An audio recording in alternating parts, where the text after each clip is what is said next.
একটি মেয়েকে পটাবার জন্য বিতর্ক করেছিলাম। কিন্তু আজকে তোমরা এসছো, কেউ প্রধানমন্ত্রী হবা, কেউ হিলারি হবা। কি ভয়ঙ্কর মিথ্যা কথা!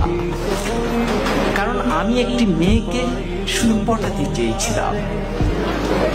কি দিয়ে? বিতর্ক দিয়ে। সে আমাকে পাত্তা দেয় না, সে আমার দিকে তাকায় না। আমি তখন অষ্টম শ্রেণীতে পড়ি, শুধু তার দিকে একবার তাকাবো, কি সেই কৌশল, কিন্তু সে তাকায় না। পরে ভাবলাম বিতর্ককে আশ্রয় করি, সেখানে যদি দাঁড়ায় তাহলে মেয়েটি মনে হয় আমার দিকে তাকিয়েই থাকবে। এই আশায় আমি বিতর্ক করেছিলাম। এরকম আশা নিয়ে একবার আমি সিলেট যাচ্ছিলাম। তখন আমি আর অষ্টম শ্রেণীর বালক নই, এয়ারপোর্ট স্টেশন থেকে উঠেছি। তো যাওয়ার সময় ট্রেন, সকালে সিলেটের ট্রেন, আমি উঠলাম। উঠে আমার সিটে গেলাম, দেখি আমার একটি সিট, সামনে আরেকটি সিট, মানে ডাবল ডাবল না। পরে কেউ আসে না, পরে একটি মেয়ে আসে এবং মেয়েটি সামনে বসার পর আমি একটু সতেজ হয়ে গেলাম। পুরুষের মন তো। পরে মেয়েটি দেখলাম সাদা গাউন পরা, আমি বুঝলাম সে সিলেট মেডিকেল।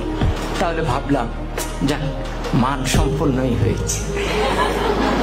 এরপরে ট্রেন এগিয়ে যাচ্ছে, আমার মনে কত কিছু আসে, কত ভাবনা আসে, কিন্তু আমি তো কথা বলতে পারতেছি না, খুব আনইজি বোধ করছি। কি করব? ট্রেন যায় ভিড়ল আখাউড়া স্টেশনে।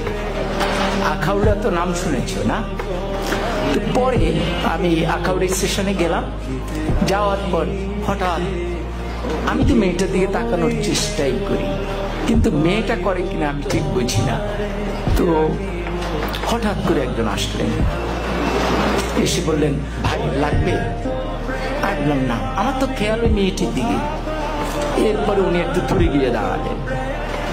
এবার আরেকজন আসলেন, উনি এসে বললেন লাগবে? আমি বললাম না। এবার উনিও গিয়ে দাঁড়ালেন, কেউ যাচ্ছেন না। তৃতীয় একজন একটু মোটা, সে আরেকটু ধমকের সুরে, লাগবে? আমি বললাম না। এরপরে চতুর্থ জন আসলেন, উনি এসে বললেন, ভাই লাগবে তো? আমি বললাম না না। এখন এই যতবার লাগবে বলে মেয়েটি ততবার পলকে পলকে আমার দিকে তাকায়। এখন আমি ঠিক বুঝতেছি না কি লাগবে, কি বলে।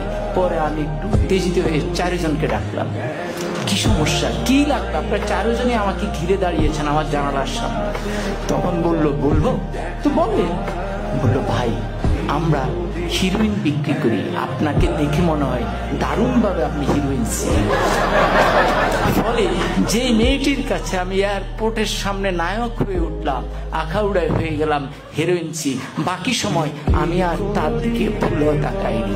কিন্তু মেয়েটি ওই হিরোইনসি বলার পরে যে মুচকি হাসি দিয়েছে, সে হাসিটি আজও আমি ভুলিনি।